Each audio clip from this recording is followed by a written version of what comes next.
আপনারা দেখছেন নিউজ তৎকাল 24, সময়ের সাথে খবরের সাথে আপনাদের পাশে নিউজ তৎকাল 24। নমস্কার, নিউজ তৎকাল 24 এর পর্দায় আপনাদের সকলকে স্বাগত। আপনাদের সাথে আমি দেবব্রত। দেখে নেব দেশে ঘটে যাওয়া বিশেষ কিছু সংবাদ।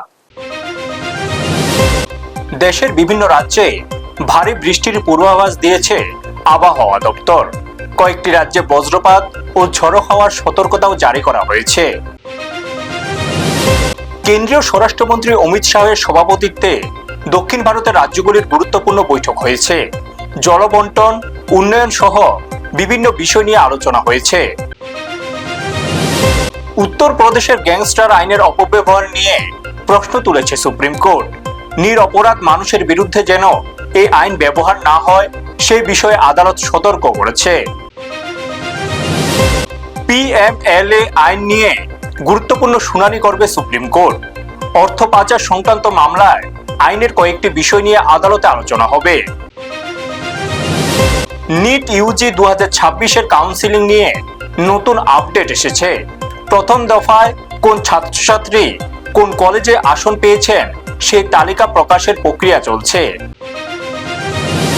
ভারতের অর্থনীতি নিয়ে আশার কথা জানিয়েছে আরবিআই। চলতি বছরে দেশের অর্থনৈতিক বৃদ্ধি আগের অনুমানের চেয়েও ভালো হতে পারে বলে জানানো হয়েছে। আগস্ট মাসে দেশের ব্যবসা বাণিজ্যের কার্যক্রম বেড়েছে। নতুন অর্ডার ও ব্যবসায়িক কাজ বাড়ায় অর্থনীতিতে ইতিবাচক প্রভাব পড়ার আশা করা হচ্ছে। শিল্প প্রতিষ্ঠানে কর্মী ও মালিকের সম্পর্ক নিয়ে গুরুত্বপূর্ণ রায় দিয়েছে সুপ্রিম কোর্ট। বিভিন্ন প্রতিষ্ঠানের ক্ষেত্রে ইন্ডাস্ট্রি আইনের সংজ্ঞা বহাল রাখা হয়েছে। অবসরপ্রাপ্ত হাইকোর্টের বিচারপতিদের সুযোগ সুবিধা নিয়ে নতুন নীতি তৈরি করার উদ্যোগ নিয়েছে কেন্দ্র। এই বিষয়ে কমিটি গঠনের নির্দেশ দিয়েছে সুপ্রিম কোর্ট। দেশের বিভিন্ন প্রান্তে আইন শৃঙ্খলা ও নিরাপত্তা নিয়ে প্রশাসনের তৎপরতা বাড়ানো হয়েছে। গুরুত্বপূর্ণ এলাকায় নজরদারি ও পুলিশের নিরাপত্তা ব্যবস্থা জোরদার করা হয়েছে।